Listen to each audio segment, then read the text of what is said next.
US President Donald Trump has lashed out at China, blaming Beijing for the large number of deaths across the globe. In a tweet, he wrote, "Some wacko in China just released a statement blaming everybody other than China for the virus, which has now killed hundreds of thousands of people. Please explain to this dope that it was the incompetence of China and nothing else that did this mass worldwide killing." Liz, he doesn't want to go back to Beijing for the rest of his lifetime, does he?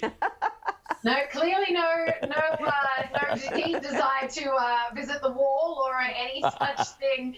Look, people are in uproar about this, Chris, but you just read the whole tweet and everyone with a thinking mind is sitting here going, and what part of that is wrong?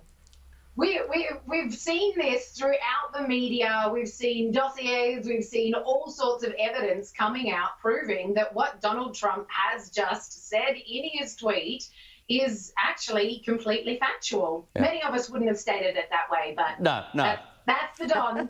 That is the Donald. John, what is your read on the aggression that Donald Trump is mustering to sock it to China? Is it dangerous? Are we going to go back to trade war era again? I guess we will, but how bad can it get? OK, so what happened, this has been a very important thing happened in January this year. Unfortunately, it got smothered by the coronavirus. China lost the trade war with the United States. Yep. In mid-January, they signed an agreement, and that was, people who know trade policy, that was a big win for the US. Now, Trump has been talking about a tougher trade policy since the 80s. It's one of the things he's been consistent about forever. And it's pretty much the only thing I pretty much disagree with Trump on. I'm a big free trader.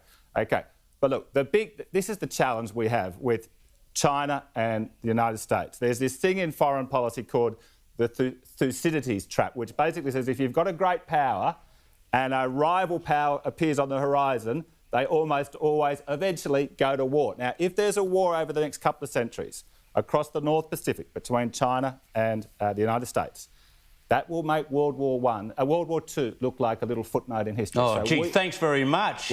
Well, yeah. we have now, this is unrelated to what's currently happening with the trade, but I want people to bear this in mind. We have to play our role in avoiding a Pacific war, because I tell you, Australia will be big-time collateral damage in something like that.